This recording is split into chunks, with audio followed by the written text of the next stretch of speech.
waxay ahayd maalin Arbaca ah abaarihii 11kii subaxnimo 14kii Juulaay 2019 Basiir Cabdi Maxamed waxay telefoonka ku wacday mid ka mid ah dadka u dhaqdhaqaaqa naafada waxayna weydiisay xilliga uu la kulmayo gudoomiyaha gobolka Banaadir ahna duqa magaalada Cabdiraxmaan Cumar Cusmaan injineer Yariisow waxa uu ugu jawaabay inuu arkayo 3 maalmood kadib oo ku beegan maalinta Sabtida waxay ka codsatay in marka uu gudoomiyaha la kulmo uu kala hadlo in xafiiskeeda miisaaniyad loo sameeyo isla markaana la ballaariyo dadka naafada ah ayaa iga doonaya inaan caawiyo kaliya ayaa xafiiska ka shaqeeya waxbana uma qaban karo ayay tiri abaarihii 1 duhurnimo ee maalintaasi Basiira waxay gashay xarunta gobolka Banaadir ku dhawaad 4:00 galabnimona waxa qolka shirarka ee gobolka ka dhacay qarax xoogan qaraxaasi waxa ku dhintay 6 ka tirsan mas'uuliyiinta gobolka Banaadir goor dambana waxa u dhintay 2 qof oo ku jiro gudoomiyihii gobolka ee duqa magaalada Muqdisho Allah u naxariistay injineer Cabdiraxmaan Cumar Cusmaan Yariisow liibaan oo ah magacaan ugu yeerayo mas'uulkii ay subaxdaasi la hadashay Basiira waxa uu maqlay qarax inuu ka dhacay gobolka Banaadir isla galabnimadii habeenkiina waxa loo sheegay in la laayahay Basiiro loona malaynayo inay qaraxaasi ka dambeysay liibaan waxa uu qaadan waayay in gabadhii kala hadlaysa danta guud ay isqarxisay shaki ayaana galay laabtiisa haddana waxa uu isweydiiyey in ujeedada ay u soo wacday ay ahayd marin habaabin si uu uga sheekeeyo sida uu haddaba ugu warramayo galka baarista qaraxaasi waxaa markiiba ku dhintay 6 ka tirsan saraakiisha gobolka toddobaad kadibna waxaa dhaawacii soo gaaray u geeriyooday gudoomiyihii gobolka Banaadir Allah u naxariistay Cabdiraxmaan Cumar Cusmaan Cabdiraxmaan Yariisow dawladda Soomaaliya waxay rasmi ahaan u sheegtay in qaraxaasi ay ka dambeysay Basiir Cabdi Maxamed iyo gabadh kale oo kalkaaliyo u ahayd taasi oo la laayahay laguna magacaabo Degan Cabdullaahi Cali su'aalaha ay dad badan isweydiinayeen ayaa haddaba ah sidee ayay Basiir Cabdi Maxamed shaqo uga heshay gobolka Banaadir yaa u geeyay gudoomiyaha gobolka Banaadir si uu shaqo u siiyo maxaa muujinaya in gabadhan ay xiriir la lahayd ururka Al-Shabaab iyo su'aalo kale galka baaristu waxa uu isku dayayaa inuu ka jawaabo su'aalahaas iyo kuwa kale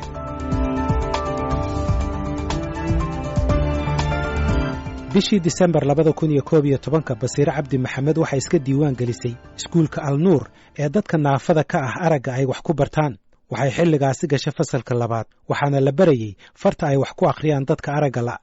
magaca isku diiwaan gelisay waxa uu ahaa Basiir Cabdi Maxamed waxa galka baaristu uu xaqiijiyay in magaceeda dhabta ah uu yahay Maryan Cabdiraxmaan Maxamed Abikar markii ay iskuulka gashay waxay bilowday firfircooni waxay munaasabadaha iskuulka ka tirin jirtay gabayo buraanburo waxayna ahayd qof soo jiidasho leh sida uu galka baarista u sheegay mid kamid ah macallimiintii wax u dhigi jirtay bishii May 2014 waxay ka wareegtay iskuulka Al-Nuur kadib markii ay baratay farta wax lagu akhriyo ee loo yaqaan Braille-ka waxayna markaas u sheegtay maamulka inay tagayso iskuul ay dhigtaan dadka waaweyn waxay bilowday firfircooni iyo inay dhex gasho bulshada waxay xubin ka noqotay guddiga dadka naafada ah sanadkii ku xigay ee 2015 horaantiisii waxay aasaastay ururka horumarinta haweenka oo lagu magacaabo Sawdo bishii Maarso 23keedii 2015 waxay kulan la yeelatay madaxweynihii xilligaasi Xasan Sheekh Maxamuud xubnaha dadka naafada ah oo ay ku jirto Basiir Cabdi Maxamed ayaa ka codsaday madaxweyne Xasan Sheekh Maxamuud 4 qodob oo kala ah inay Soomaaliya saxeexdo xeerka caalamiga ah ee xuquuqda aadanaha in xafiis laga siiyo dadka naafada ah madaxtooyada Soomaaliya in la dedejiyo sharciga naafada Soomaaliya iyo in la qabto shirweyne qaran oo dadka naafada ah oo gobolada oo dhan ay ka wada qayb galaan madaxweyne Xasan Sheekh Maxamuud waxa uu 4taasi qodob ka hirgeliyay mid kamid ah kaasi oo ahaa inuu dadka naafada xafiis ka siiyo madaxtooyada iyadoo 3 kale ay harsan yihiin ayuu xafiiska ka tagay markii ay dhalatay dawladda cusub dadka u dhaqdhaqaaqa naafada waxay si anba qaadeen ololahoodii ay ku soo dhacsanayeen xuquuqdooda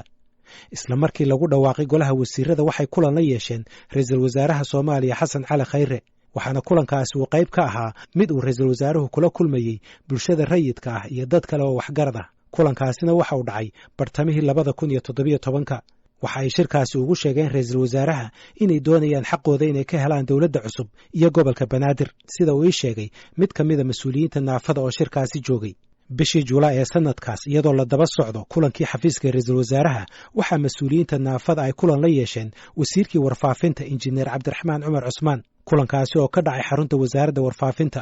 waxayna kala hadleen sidii barnaamij ka hadlaya dhibaatada haysata dadka naafada ah looga sii deyn lahaa warbaahinta dawladda waxaa la isku soo qaaday barnaamij toddobaadle ah in loo sameeyo dadka naafada wasiirku waxa uu soo dhaweeyay fikradaasi bishii Janaayo 22keedii 2018 injineer Cabdiraxmaan Cumar Cusmaan waxa uu ka tagay wasaaradda warfaafinta waxaana loo magacaabay duqa magaalada Muqdisho ahna gudoomiyaha gobolka Banaadir bishii maarso ee xigtay waxa uu mar kale la kulmay guddigii wakiilka u ahaa dadka naafada oo ay ku jirto Basiire Cabdi Maxamed. wakiiladaasi waxay u sheegeen inay ka doonayaan guddoomiyaha inuu xil ka siiyo gobolka. mas-uuliyiintu waxay dhexdooda xilkaas u soo jeediyeen inay qabato Basiire Cabdi Maxamed oo ka mid ahayd hogaamiyaasha ugu cadcad mas-uuliyiinta naafada. guddoomiyaha gobolka Banaadir waxa uu guddigii u sheegay inay isaga jawaab ka sugaan. 15 May 2018 injineer Cabdiraxmaan Cumar Cusmaan waxa uu bixiyey jawaabtiisii, waxaana uu wareegto ku magacaabay Basiire Cabdi Maxamed inay noqoto xiriiryaha arrimaha dadka naafada ee gobolka Banaadir. waraysi ay siisay Basiire Cabdi Maxamed idaacadda Mustaqbal ee magaalada Muqdisho ayay kaga hadashay xilkaasi loo magacaabay. arrintan waxaa la iigu dhawaaqay ama xilkan oo ay dekreetada soo baxday 15 May ay soo baxday. fursado badanna way noo saamaxeen. ugu horeyn dadka naafada ah oo aad u jeclaa in macnaheedu aan u qabto arrin mas'uuliyad ah oo arrintooda u ololeeyo oo waxa la yiraahdaa u ololeynayo markasta in aniga aan u taga boos aan arrintooda wax uga qaban karo ama uga dhaqdhaqaaqi karo mar walba u taagnaayeen oo arrintaas waxa la yiraahdaa aad u daneynayeen. qodobka labaad oo ii saamaxayna waxay ahayd in guddoomiyaha gobolka Banaadir Cumar Cabdiraxmaan Cumar Yariiso guddoomiyaha gobolka Banaadir duqa magaaladana ah in waxa la yiraahdaa ay ahayd xilli isaga oo xilka haayay asigana uu ahaa qof mar walba arrimaha naafada aad u jecel. hadduu wasiir ahaa iyo hadduu guddoomiyaha gobolka Banaadir yahayba mar walba naafada xilli kasta qof la fariisto arrimahoodana aad u daneeyo ahaa. bishii Juun 30 2018 madaxweynaha Jamhuuriyadda Soomaaliya Maxamed Cabdullaahi Farmaajo ayaa xafiiskiisa ku qaabilay xubno ka mid ah dalladda ururada naafada kuwaasi oo u doodaya xuquuqda dadka naafada ah. mas-uuliyiinta naafada ee kulankaasi ka qayb galay waxaa ka mid ahayd Basiire Cabdi Maxamed. waxay dhinaca bidix ka fadhiday madaxweynaha, waxaana iyada iyo madaxweynaha u dhaxeeyay oo kaliya wasiirka haweenka iyo horumarinta xuquuqda aadanaha Deeqa Yaasiin. bishii Disembar 31 2018 madaxweynaha Soomaaliya Maxamed Cabdullaahi Farmaajo waxa uu saxeexay sharci lagu aasaasayo hay'adda naafada qaranka. safka hore dadkii fadhiyay waxaa ka mid ahayd Basiire Cabdi Maxamed. madaxweynuhu waxa uu hadalkiisa kaga hadlay sida loogu baahan yahay in wax loo qabto dadka baahiyaha gaarka ah qaba, gaar ahaan dhinaca shaqooyinka. ahmiyadda uu leeyahay sharcigan runtii waa ahmiyad aad iyo aad u weyn oo ugu horeyso inaan daryeelno dadkeenna tabaalaysan, dadkeena naafada ah inaan daryeelno oo aan ka warqabno oo aan u naxariisanno siduu ilaahay noogu naxariisto. waxaa intaas dheer oo loo baahan yahay inaan u xaqiijinno waxbarashadooda, caafimaadkooda iyo daryeelkooda bulshada ee guud oo aan gaarsiino maxaan ku raahdaa daryeelkooda aan gaarsiino oo intaasna aan ku darno inaan si gaar ah haddii ay tacliintooda dhammaystaan iyo waxbarashadooda dhammaystaan inaan xaqiijinno in ay dowladda dhexdeeda ka helaan miisaan, inay ka helaan koota waxa la yiraahdo qayb ay ka helaan in la shaqaaleeyo. 24 Juulaay waxaa qarax ka dhacay gobolka Banaadir. dowladda Soomaaliya waxay sheegtay in qaraxaasi ay geysatay Basiire Cabdi Maxamed oo magaceeda dhabta ah uu yahay Maryan Cabdiraxmaan Maxamed Abiikar, waxaana gacan siinaysay kaaliyaheedii Degan Cabdullaahi Cali oo magaceeda dhabta ah uu yahay Hodan Xasan. maalintii uu qaraxu dhacay ee 24 Juulaay labada gabdhood midkoodna laguma samaynin wax baadhis ah sida ay sheegeen laamaha amniga. sidoo kale ma aysan ahayn dadka kaliya ee maalintaas galay xarunta gobolka Banaadir ee aan baaritaanka marin. dowladda Soomaaliyana ilaa haatan ma aysan shaacinin in cid loo ciqaabay guuldarradaasi dhinaca amniga. haddaba maxaa laga ogyahay baaritaanka ku saabsan weerarkaasi? dabayaaqadii bishii May 2019 Basiire Cabdi Maxamed iyo kaaliyaheeda Degan Cabdullaahi Cali waxay qaateen 2 fasax oo isdaba yaala. fasaxa waxaa ku horreysay Degan Cabdullaahi Cali oo muddo bilo ah la shaqaynaysay Basiire Cabdi Maxamed oo iyadu shaqada keentay. isla bishaas gudaheed waxaa iyaduna fasax qaadatay Basiire Cabdi Maxamed, waxayna soo laabatay maalmo ka hor dabaaldegii 26 Juun. mas-uuliyiinta amnigu waxay sheegeen in labada gabdhoodba ay xilligan u safreen dhulka ay al-shabaab ka taliyaan. sarkaal sare oo ka tirsan nabad sugidda Soomaaliya waxa uu ii sheegay in guddoomiyaha gobolka Banaadir uu dhaqaale dhan $10,000 siiyey Basiire Cabdi Maxamed kadib markii ay u sheegtay inay caafimaad ugu safrayso dalka Hindiya. inay Hindiya u safrayso waxay sidoo kale u sheegtay ugu yaraan 2 qof oo la hadlay galka baarista. hase yeeshee baaritaankii la sameeyey waxaa caddaatay inaysan waddanka ka bixin, loona badinayo inay u safartay deegaanka Toorotorow ee gobolka Shabeellada Hoose oo ay gacanta ku hayaan ururka al-shabaab.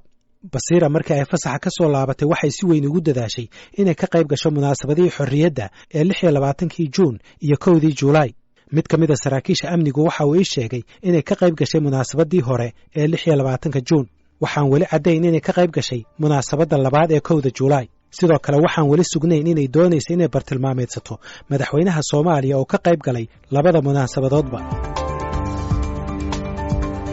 galka baaristu waxa uu ka ogaaday wareysiyo uu la yeeshay mas'uuliyiinta amniga iyo dad ka tirsan qaraabada in Basiir Cabdi Maxamed ay xiriir la lahayd laba qof oo ku sugan magaalada Buqa Qable labadaasi qof mid kamid ah waxa la sheegay inay kamid tahay dadka u dhaqdhaqaaqa ururka Al-Shabaab halka kan kale la sheegay inuu xubin ka yahay ururka Al-Shabaab labadooduna waxay ka tirsan yihiin qaraabada Basiir Cabdi Maxamed mid kamid ah labadaasi qof waa Xasan Maxamed Abikar oo adeer u ah Basiir Cabdi Maxamed oo magaceeda dhabta ah uu yahay Maryan Cabdiraxmaan Maxamed Abikar Xasan Maxamed Abikar waxa uu ku sugan yahay magaalada Buqa Qable ee gobolka Hiiraan laba ilo wareed oo mid uu ka tirsan yahay laamaha amniga kan kalena ehelka Basiir Cabdi Maxamed waxay galka baarista u sheegeen in Xasan Maxamed Abikar uu ka tirsan yahay saraakiisha Al-Shabaab u qaabilsan qaadista canshuuraha galka baarista way u suurtageli weyday inuu telefoonka kula xiriiro Xasan Maxamed Abikar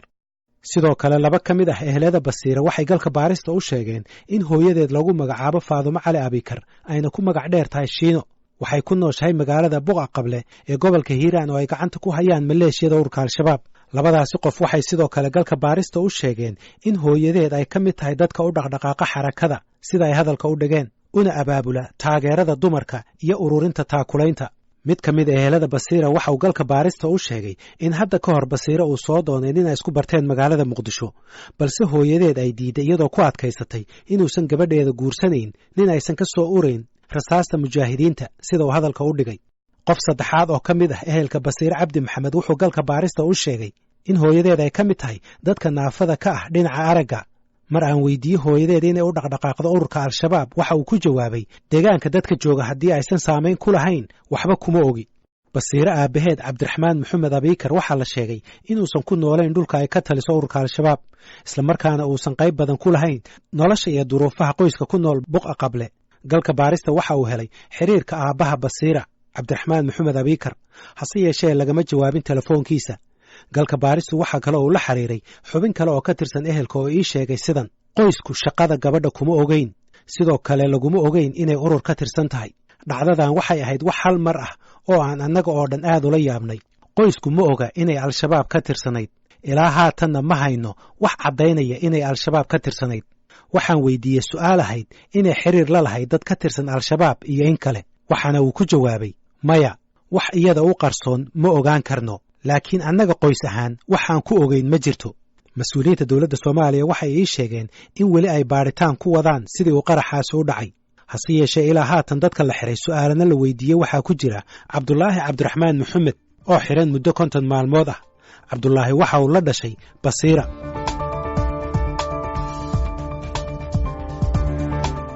haddii haddaba Basiir ay ka tirsanayd ururka Al-Shabaab ilaa haatan ma cadda xilliga ay ku biirtay ururkaas sidoo kale ma cadda xilliga rasmi ahaan loo tashkiiliyey sidoo kale ma jiraan cadeymo qayaxan oo muujinaya inay xubin ka ahayd ururkaasi hase yeeshee ehelada Basiir ma aysan beenin warka dawladda Soomaaliya ee ah inay qaraxaasi ka dambeysay Basiir